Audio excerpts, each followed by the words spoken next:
My name is Morgan, and at 42 years old, I am the founder and principal architect of Ethel Design. From the window of my new office, I can see the cranes reaching into the sky over the waterfront, skeletal fingers stitching together a new future for the city. My future. For 15 years, I was the ghost in the machine of one of the city's most celebrated architectural firms, a firm that bore my husband's name, not mine. He was the visionary, the star, the name in lights. I was the one behind the curtain, managing the projects, the budgets, the clients, and more often than not, conceiving the very visions he claimed as his own. But the night he toasted me as his supportive wife, while unveiling a skyscraper that I had bled for, a design born from my own mind and my own hand, I knew the ghost was about to walk. I never imagined that walking out of that gilded ballroom would lead me to become his biggest professional rival, hired to dismantle the very legacy I had so painstakingly and so silently helped to build. Before I get into how I went from being his secret weapon to his direct competitor, a story of glass towers and shattered illusions, let me know where you're all watching from in the comments below. It helps me feel connected to you all. And if you have ever felt invisible, if you've ever poured your soul into something only to watch someone else take the credit, hit that like button, because you will understand every step of this journey. If you're new here and you believe in the power of rewriting your own story, make sure you subscribe to join a community of people who are determined to claim their worth. Our story began where so many do, in the hopeful, ink-stained halls of architecture school. Julian Blackwood was impossible to miss. He had a kind of gravitational pull, a supernova of charisma in a world of quiet, focused students. He didn't just talk about buildings. He spun tales of legacy, of skylines, of changing the very soul of a city with steel and glass. He had the words, the charm, the burning ambition. I was the quiet one. I didn't have the dazzling speeches. I had the skills. My hands knew how to translate the poetry of a concept into the hard grammar of physics and function. While Julian was painting pictures in the air with his words, I was the one making sure the foundations could actually hold the weight of his dreams. We were, it seemed, a perfect match. He was the face and I was the hands. He was the voice and I was the mind. We fell in love between late-night drafting sessions and debates over the merits of brutalism versus organic architecture. He was captivated by what he called my effortless brilliance, and I was drawn to his boundless energy, his belief that we could conquer the world.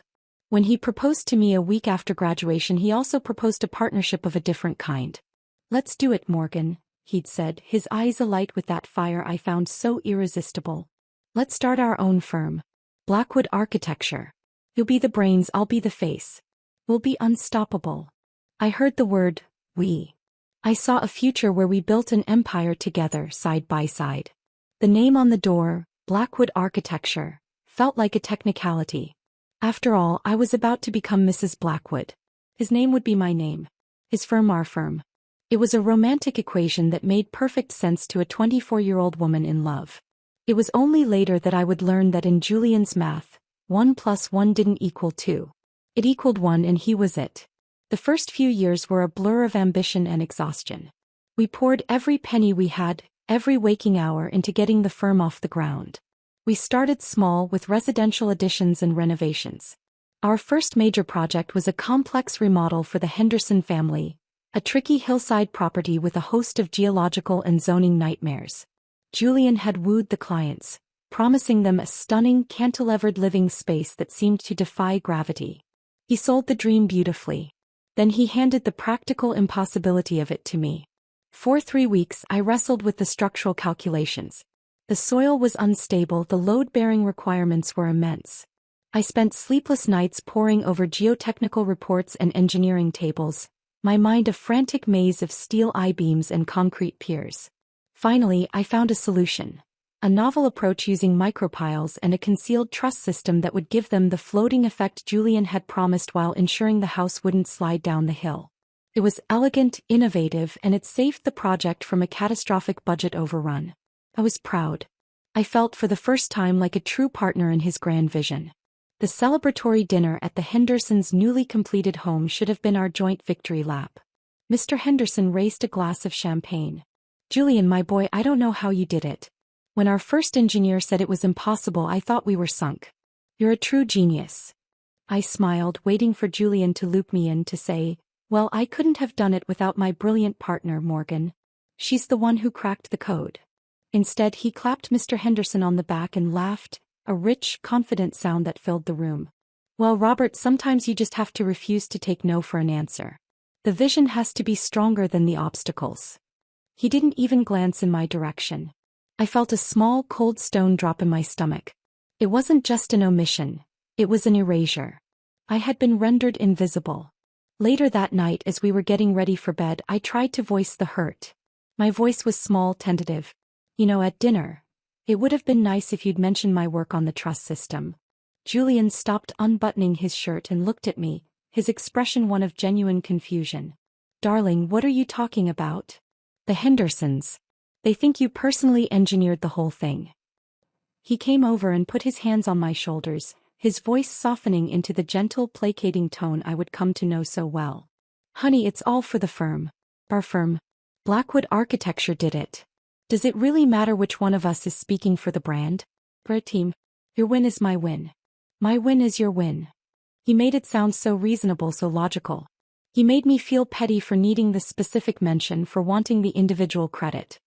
He sealed his argument with a kiss and the promise of a weekend getaway. The next day, a beautiful, expensive watch was delivered to the office for me. Thank you, he said, for all my hard work. The cold stone in my stomach dissolved, replaced by the warm, intoxicating glow of his affection and the gleam of brushed gold on my wrist. I told myself he was right. I was being silly. We were a team. That was the first tile in a mosaic of erasure that would take 15 years to complete. The pattern was always the same. I would provide the substance and he would provide the performance. I developed a groundbreaking project management software that streamlined our workflow and doubled our billable hours. He presented it as his own brainchild at a national industry conference, winning a minor award for innovation. When he came home, he presented the award to me in our living room. This is for you, he whispered, kissing me. You're my secret weapon, Morgan. Secret weapon. It sounded so intimate, so special. It made me feel like the hidden power behind the throne, a co-conspirator in our success. It was a brilliant piece of branding, turning my invisibility into a role, a title. The secret weapon doesn't need public credit. Her power is in her secrecy. I clung to that identity because it was less painful than admitting I was becoming a ghost. As the firm grew, so did Julian's legend. Blackwood Architecture became synonymous with bold, dramatic designs that pushed the envelope. We won awards. We were featured in glossy magazines. And through it all, I was the engine in the basement, humming away silently.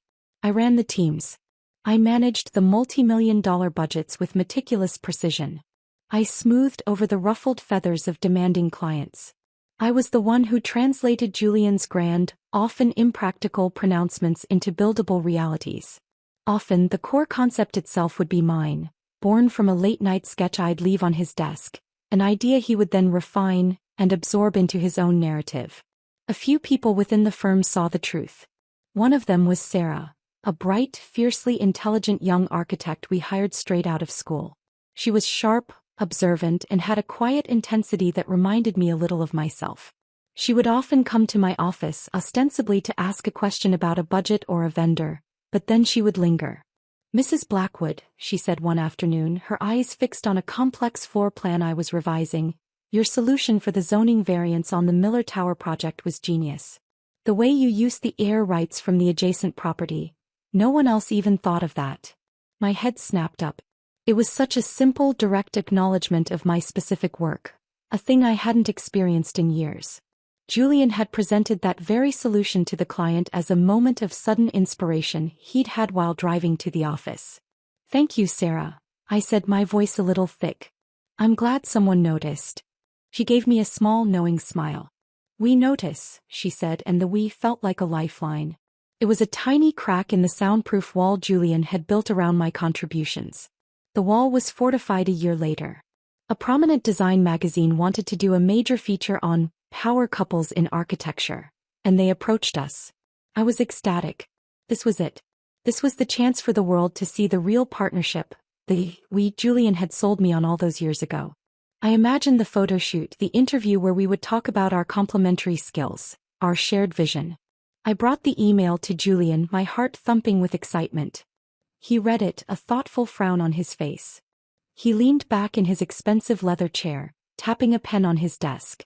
I don't think this is a good idea, Morgan. The air went out of me. What? Why not? It's a huge opportunity. It would dilute the brand, he said, his tone patient as if explaining a complex theory to a child. The firm's strength from a marketing perspective is the narrative of a singular visionary. It's what clients buy into. It's what the press understands. Complicating it with a power couple angle just confuses the message.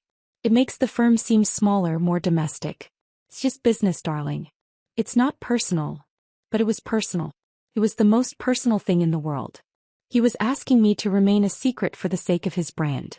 And because I still loved him, because I had invested a decade of my life into this shared dream, because the thought of a real confrontation terrified me, I acquiesced. I told myself his logic was sound. I told myself my ego wasn't as important as our success.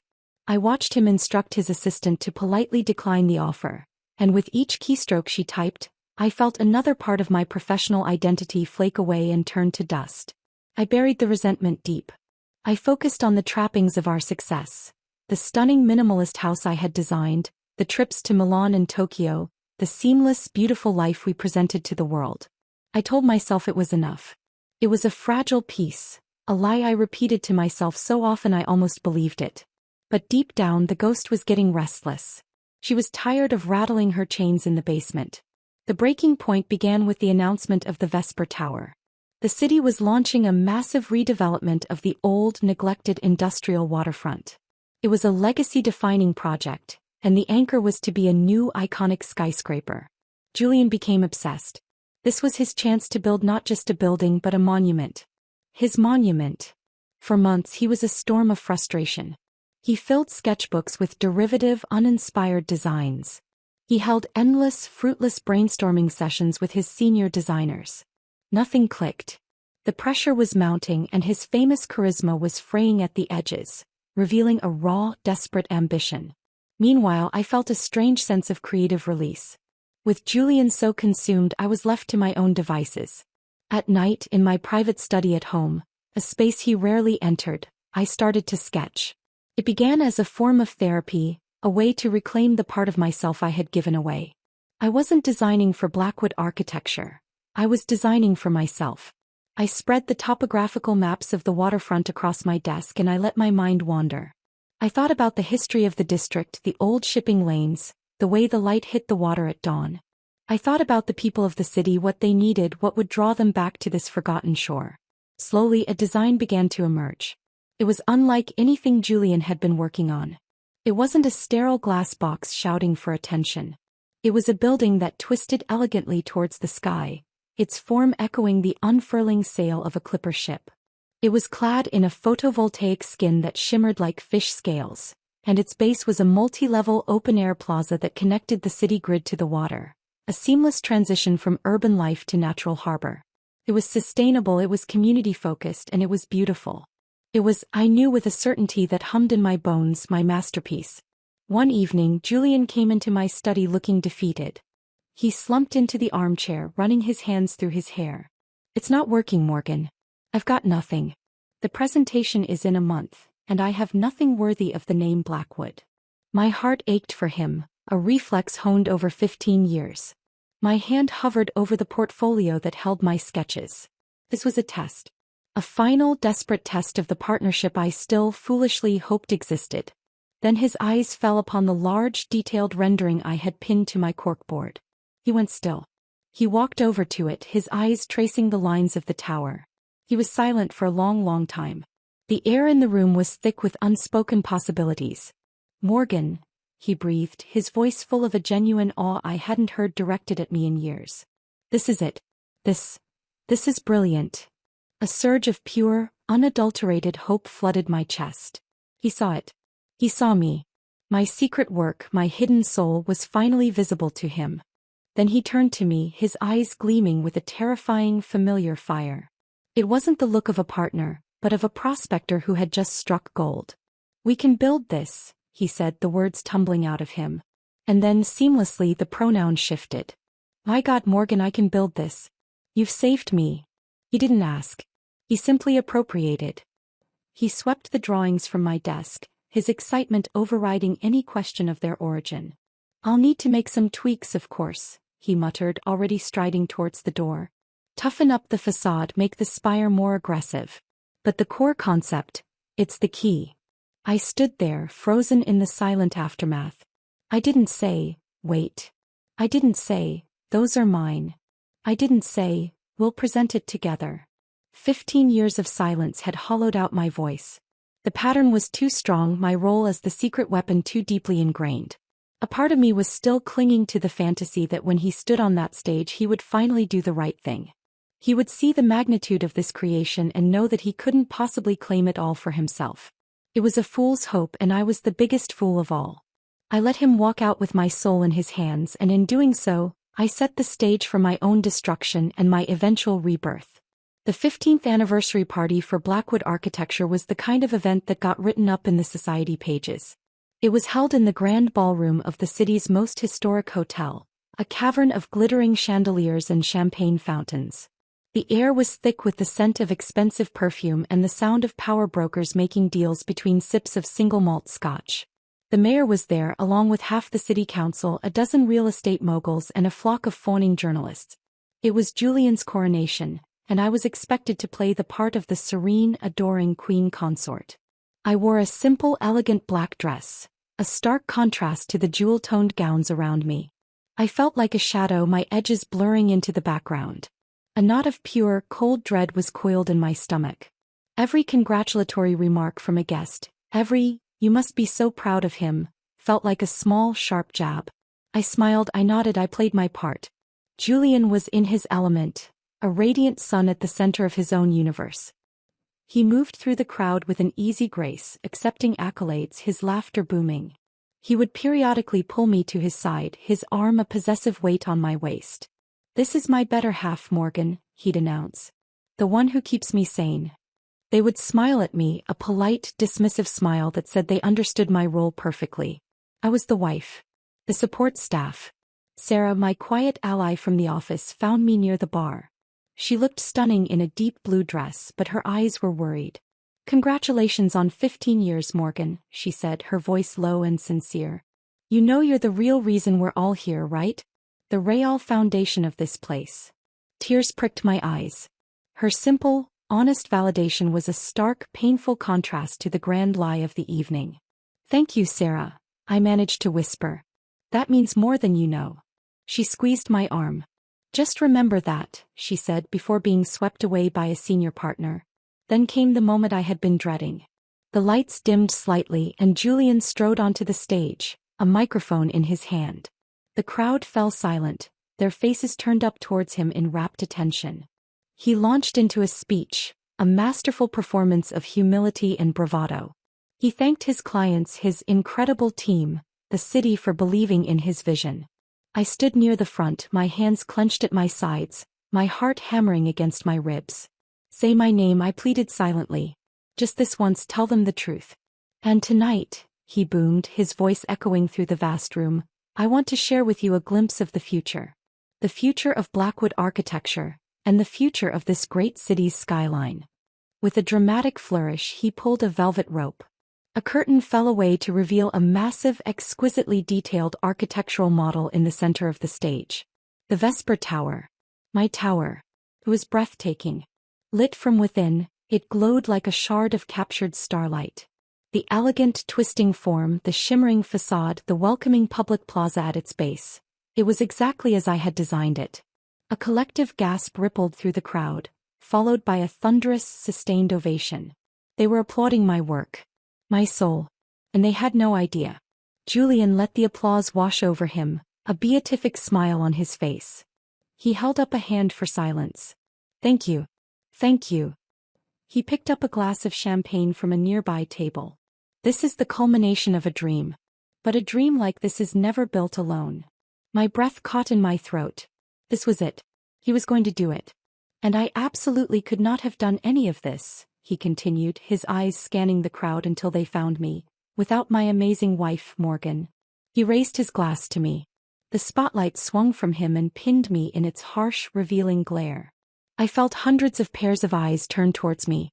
She is the rock who keeps my life in order so that I can be free to create. She manages our home, our life, and she does it all with a grace that humbles me. So tonight I want to toast the unsung hero of my story. To Morgan. The crowd erupted in applause again, but this time it was a different kind. It was polite, patronizing. They were applauding the little woman, the good wife who organized his closets and scheduled his dental appointments so the great man could have big thoughts. He hadn't seen me. He had demoted me from secret weapon to head of household management in front of the entire city. The humiliation was so profound, so absolute, it was almost clarifying. It burned away the last vestiges of hope, the last shreds of my love for him. In that single public moment, the ghost in the machine finally broke her chains. My face was a serene mask. I didn't cry. I didn't scream. The pain was too deep for that. It had become a cold, hard diamond of purpose in my chest. I met Julian's beaming, oblivious gaze from across the room. I raised my own untouched champagne flute in a tiny, ironic salute. Then I set the glass down on a passing waiter's tray, turned my back on the stage and walked. I didn't run. I walked with a steady, measured pace through the throng of people, out of the ballroom and into the cool night air. I didn't look back. I knew with a certainty that settled into my bones that I was never going back. Julian didn't even notice I was gone until I imagined the party started to wind down. I was already home, moving through our beautiful, minimalist house like a phantom. The house I had designed. I packed a single suitcase. I took my personal sketchbooks, my laptop, and my passport. Everything else, the designer clothes, the expensive jewelry, the watch he'd given me all those years ago, I left behind. They were props from a life that was no longer mine. He came home hours later, long after midnight, flush with triumph and whiskey. He found me in the living room, sitting on the sofa with my suitcase at my feet. "There you are," he said, his voice loud in the quiet house. "What happened to you? You just vanished. The mayor wanted to meet you, you know." "I'm leaving, Julian," I said. My voice was calm even. Felt like someone else was speaking. He laughed, a short, disbelieving bark. "Leaving? Don't be so dramatic, Morgan. What is this, a tantrum because I got a little emotional in my speech? We just had the biggest night of our lives." "You had the biggest night of your life," I corrected him, standing up. "You stood on a stage, unveiled my design, and you thanked me for keeping your life in order. You thanked me for organizing your sock drawer." His face hardened, the charming mask slipping. "Oh, for God's sake. Your design? Is that what this is about? Morgan, you gave me some sketches. A starting point. An inspiration. I'm the one who turned it into a viable billion-dollar project. You have no idea what it took. The politics, the engineering compromises, the financial modeling. You live in a world of pretty drawings. I live in the real world. My name is on the door for a reason." The condescension, the casual, brutal dismissal of my entire professional life, was the final confirmation. "Not anymore," I said softly. I picked up my suitcase and walked towards the door. His shock curdled into anger. "You're throwing away 15 years, he yelled after me. "Our life, our home, all because of one little speech. You're being hysterical. You'll come back tomorrow when you've calmed down." I didn't turn around. I just opened the door and walked out into the darkness, the sound of his voice fading behind me. He was wrong. I wouldn't be back. I wasn't hysterical. For the first time in 15 years I was perfectly, terrifyingly sane. I drove to the one place I knew I would be safe, the apartment of my old college roommate, Chloe. Chloe was a razor-sharp corporate lawyer with a cynical worldview and an unshakable loyalty to the people she loved. I had called her from the car, my voice cracking for the first time that night. She opened the door in her pajamas, took one look at my face and my suitcase and simply said, "It's about damn time." She ushered me inside, made me a cup of tea, and listened as the whole sordid 15-year history poured out of me. When I finished, her eyes were glinting with a cold fury. "Okay," she said, her voice brisk. "First thing tomorrow we file for divorce.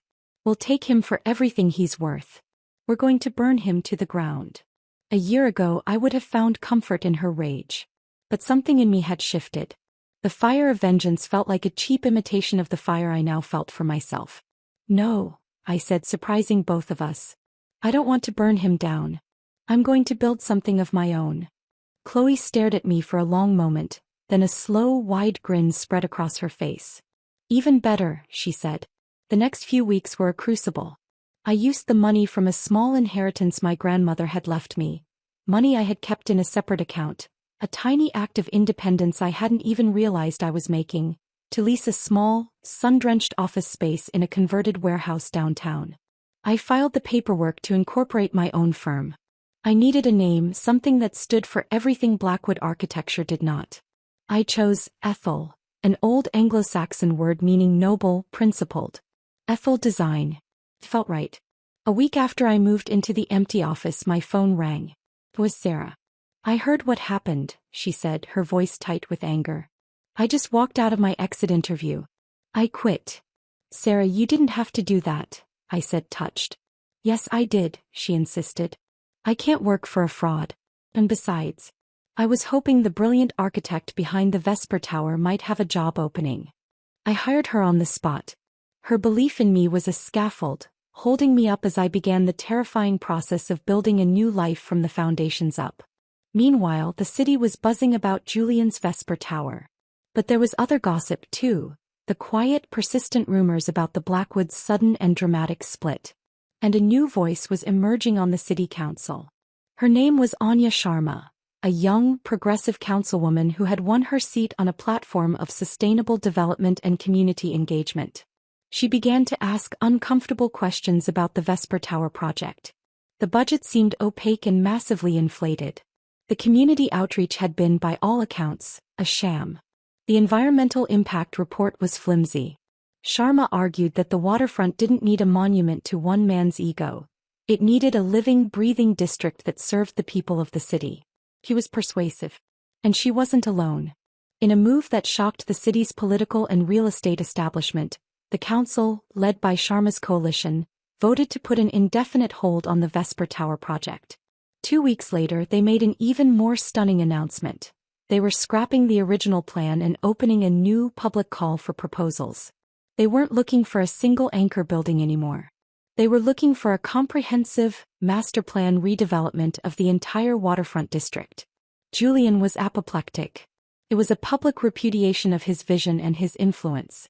I read the news on my laptop in my still bare office, and a slow, audacious idea began to form in my mind.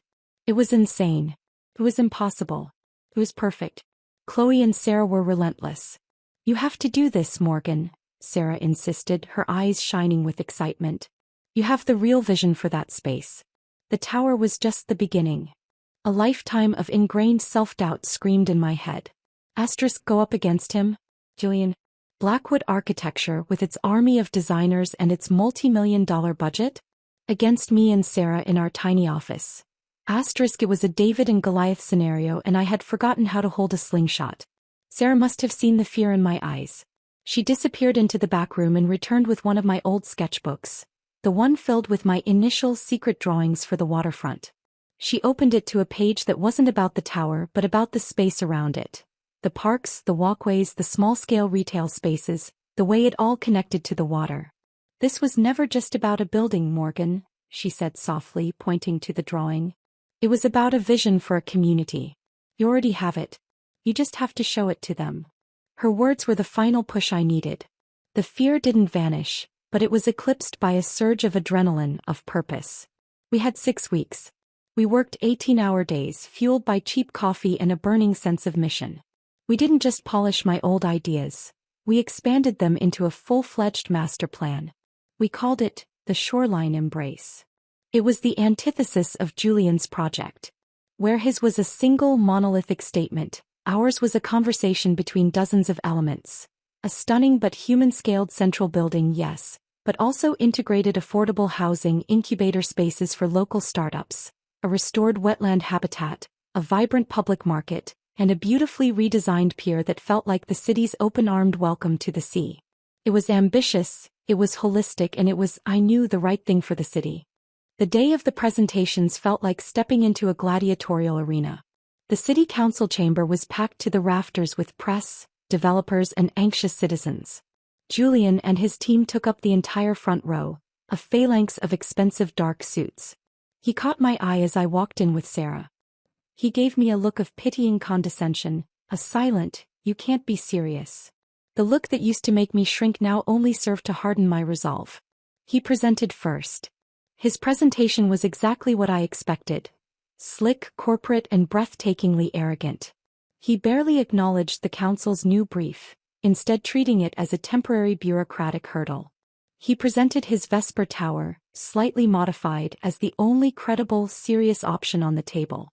He spoke of global competitiveness and making a statement on the world stage. It was a monologue about power. Then it was my turn. As I walked to the podium, I could feel Julian's stare burning into my back. My hands trembled slightly as I arranged my notes. I took a deep breath and looked up, not at Julian but at the faces in the room. The council members, the citizens, the people who would live with the consequences of this decision. I didn't start with jargon or statistics. I started with a story. The story of the waterfront, of the generations of people who had worked there, of its slow decline, and of its immense untapped potential. I spoke of a new kind of landmark, one measured not by its height, but by the quality of life it created at its base. Then Sarah unveiled our model. A quiet gasp went through the room. Unlike Julian's singular, phallic tower, our model was a tapestry. It was green, it was varied, it was full of light and open space. It looked like a neighborhood. It looked like a home. I spoke for 20 minutes, my voice growing stronger and more confident with every word. I wasn't the secret weapon anymore. I wasn't the ghost. I was an architect presenting my vision in my own voice. The Q&A was brutal. A council member asked Julian a sharp question about the potential for his tower to displace the low-income residents in the adjacent neighborhood. He waved a dismissive hand. Progress always has a cost, he said glibly. You can't make an omelet without breaking a few eggs. The callousness of the remark hung in the air. The same council member turned to me. Ms. Vance, she said, using my maiden name, the name I had reclaimed for my firm. What is Ethel Design's plan for the existing community?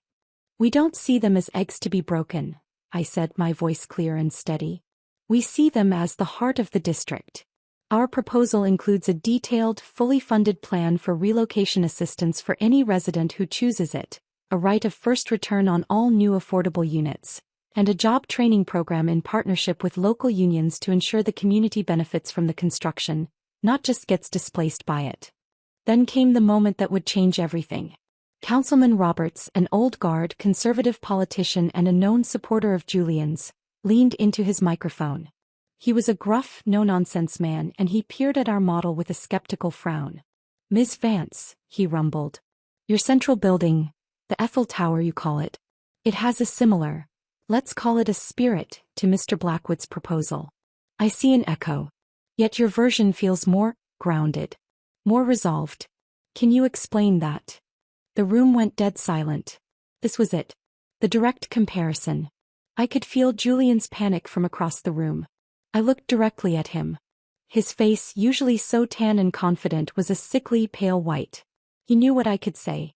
He knew I could destroy him with a single sentence. I took a slow breath, letting the silence stretch.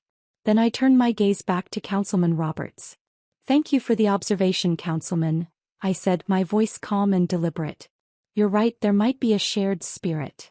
But perhaps, spirit is something that gets lost when a beautiful idea is divorced from its original human-scaled intent. My design is about connection, connecting the city to the water and connecting people to each other. His design, I paused, letting the weight of the word hang in the air, is a monument. The council will have to decide which one the city of today truly needs. I never said the words. I never said, he stole it from me. I didn't have to. The subtext was a nuclear bomb that detonated in the silent chamber. Every person in that room understood exactly what I had just said. Julian was utterly, completely speechless, his mouth slightly agape. He looked like a man who had just seen a ghost, and in a way he had. Anya Sharma called for the vote. One by one the council members voiced their support. The final tally was 11-1. In favor of Ethel Design's The Shoreline Embrace. A wave of dizziness washed over me.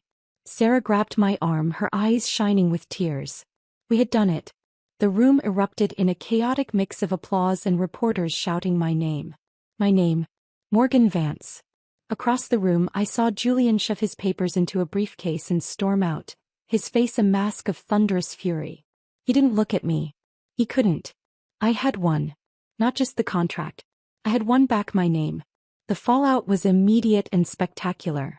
The next day's headlines were a developer's worst nightmare. Newcomer firm upsets Blackwood's landmark project in stunning council vote.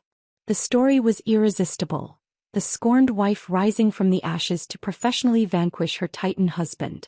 Reporters camped outside my small office, desperate for the juicy, personal details. I refused every interview that wanted to frame it as a domestic drama. With Chloe's expert guidance, I issued a single clear statement. Ethel Design is honored to have been chosen, and we are focused on delivering a world-class project that all the citizens of this city can be proud of. I would not let them reduce my professional triumph to a soap opera. My work would speak for itself. The shockwaves ripped through Julian's firm. His carefully constructed image as the infallible visionary was shattered. How could a genius be so thoroughly outmaneuvered by a two-person startup? Clients got nervous. Whispers turned into cancelled contracts. He tried to fight back, feeding a story to a friendly journalist that his former associate had stolen proprietary concepts developed at his firm. But it was too late. The story I had told without telling in that council chamber was the one that stuck. It had the ring of truth. Several of his key staff, including a few senior designers who had long suspected the real power dynamic, quit. The foundation of Blackwood architecture, built on my silent labor and his loud charisma, was crumbling. A week after the vote, my phone buzzed late one night. The caller ID said, Julian Blackwood. My first instinct was to ignore it. But I knew I had to answer. I had to close the circle. Hello, Julian, I said, my voice neutral. His was ragged, stripped of all its usual confidence. Morgan, we need to talk. This is a disaster. It's a success for the city, Julian, I replied calmly. And for my firm. There was a pause.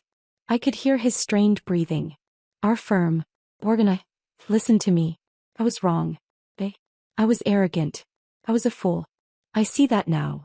His voice dropped, becoming thick with a cloying, practiced remorse. I miss you. I miss us. I miss my secret weapon. The phrase, once so intoxicating, now tasted like poison. I felt a profound, weary sadness, but no anger. The anger had burned itself out, leaving behind only the cool, hard clarity of truth. I was never a weapon, Julian, I said, my voice soft but unshakable. I was an architect, and you treated me like a ghost. The difference is now you can't see me, but everyone else can. Goodbye, Julian. I ended the call before he could reply. I set the phone down and felt a final, definitive click inside me. A door had closed. He had no more power. He couldn't hurt me and he couldn't charm me. He was just a man on the phone, a voice from a life I no longer lived. The months that followed were a whirlwind of exhilarating, exhausting work. Ethel Design grew. We moved into a larger office, the one with the view of the cranes. I hired a half-dozen talented young architects and planners, creating the collaborative, respectful environment I had always craved. We held community meetings where we actually listened. We refined the plans, incorporating feedback from local residents and business owners. I was on site almost every day, wearing a hard hat and steel-toed boots, feeling the thrill of watching something I had imagined in the quiet of my study begin to rise from the dirt. I was vibrant, I was challenged, and for the first time in my adult life I was truly, deeply happy. One evening, I was hunched over a set of blueprints, wrestling with a tricky HVAC layout, when Sarah placed a mug of coffee on my desk. Long night, she asked with a smile. The best kind, I said, stretching my back. She hesitated for a moment. He called the office today, she said quietly. For you. I told him you were in a meeting. I looked at her, then back at the blueprints. A few months ago, news of his call would have sent a jolt of anxiety or anger through me. Now it was just information. It carried no emotional weight. Thank you, Sarah, I said, and a small, sad smile touched my lips. Sad for the man he could have been, for the partnership we could have had. But it was a distant, detached sadness, the kind you might feel for a character in a book you finished long ago. I took a sip of the hot coffee and turned my attention back to the work. He was no longer part of my design. 2 years passed in a flurry of concrete pours, steel erections, and glass installations. The shoreline embrace was no longer a model on a table. It was a living part of the city. The day came for the dedication of the new waterfront park, the green heart of our entire development. I stood on a temporary stage, the crisp autumn air blowing in from the harbor, and looked out at a sea of smiling faces. The city was here to celebrate. Mayor Sharma, who had become a friend and a fierce champion of the project, gave a speech that brought tears to my eyes. She didn't speak of buildings. She spoke of community, of vision, of integrity. She spoke of how one person's courage to step out of the shadows could change a city. When she called my name, the applause was not polite or patronizing. It was a roar of genuine warmth and respect. As the ceremony wound down and people began to explore the new park, I caught a glimpse of a familiar figure standing alone near the edge of the crowd. It was Julian. He looked older, smaller somehow, his expensive suit hanging on him as if it were a size too big. His once arrogant posture was gone, replaced by a quiet, solitary stillness. He wasn't with a new, younger wife. He was alone. Our eyes met across the expanse of the park I had designed. For a long, silent moment, the noise of the crowd faded away. He gave a small, almost imperceptible nod. It was a gesture of defeat, of acknowledgement, of surrender. I held his gaze for a second and then I simply turned away, back to the celebration, back to the laughter of children running on the new grass, back to my creation. He was a piece of my history, a ghost from another life. My present and my future were right here, gleaming in the afternoon sun. For 15 years, I had believed that my value was a reflection of his success. I built his monuments and in return he allowed me to live in their shadow. It was a suffocating, soul-crushing bargain. But looking back, I realized that the greatest thing Julian ever gave me wasn't the life he provided, but the brutal push he gave me out of it. He wanted to build a landmark to his own ego. Instead, he forced me to build a legacy of my own. He loved to call me his secret weapon, and in the end I suppose he was right. My talent, my vision, my resilience, they were the weapons all along. But they weren't aimed at him. They were aimed at my own liberation. I learned that your worth is not a currency that others can grant or withhold. It is inherent. It exists in the work you create, the integrity you maintain, and the voice you refuse to let be silenced. And here's a funny thing I discovered. Sometimes, the very person who underestimates you the most is inadvertently giving you the most powerful gift in the world. The boundless motivation to prove them wrong, not for their sake but for yours. Have you ever had to walk away from a situation, a job, or a relationship that was dimming your light? I would be so honored if you would share your story of finding your own voice in the comments below. You never know who might be reading, who might need to hear your story to find the courage to take their own first step. Thank you so much for joining me on this journey today. If my story resonated with you, please hit that like button, share it with someone who needs to be reminded of their own power, and don't forget to subscribe for more stories about turning betrayal into triumph. Always remember, your name and yours alone deserves to be on your masterpiece.